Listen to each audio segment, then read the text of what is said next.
Hi, today I'm going to show y'all how I put on Graham's hand splints. And what the hand splints do is they prevent him from doing what I call T-Rex arms. A lot of people with neurological disorders do this, so they like curl their wrists like that and they pull their arms up tight.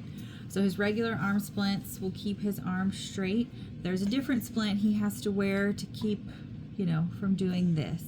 Because eventually doing this position for so long, he will not be able to straighten out, and we want to make sure he still has full range of motion. So, first thing I do is I take this stuff. I don't know what it's called. Graham's occupational therapist gave it to us. It's basically like this giant tube kind of material, like a sock kind of. So I cut the length that I need based on how long the splint is, because it goes from it covers his wrist to about mid-hand. So I cut that length. I'm going to cut a little thumb slit in it.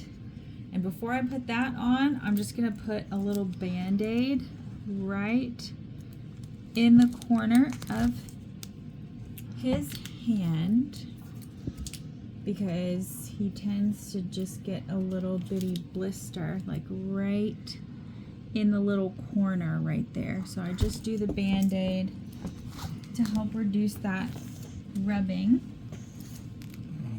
So I'll do this one on this hand, and you can actually see his little boo-boo on that one from the last time that he wore his splints. So I'm going to try and cover it up to protect that skin this time.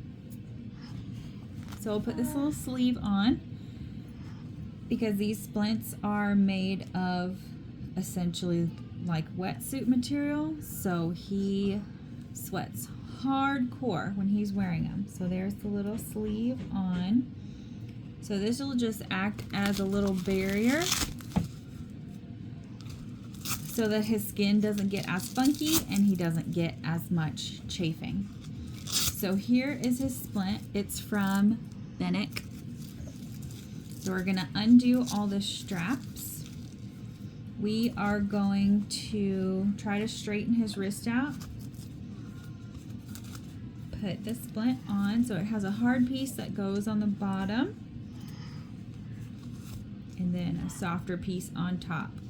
So this top strap goes in between his pointer and thumb. You don't want to do it, too tight, but you want to do it snug so he can't do this motion. All right, so we'll do the bottom too. That's what it looks like on. So he can still, use his little fingies if he wants to, but what he can't do is this. We want to keep him in this position so he can stretch all these ligaments and tendons and stay nice and loosey-goosey.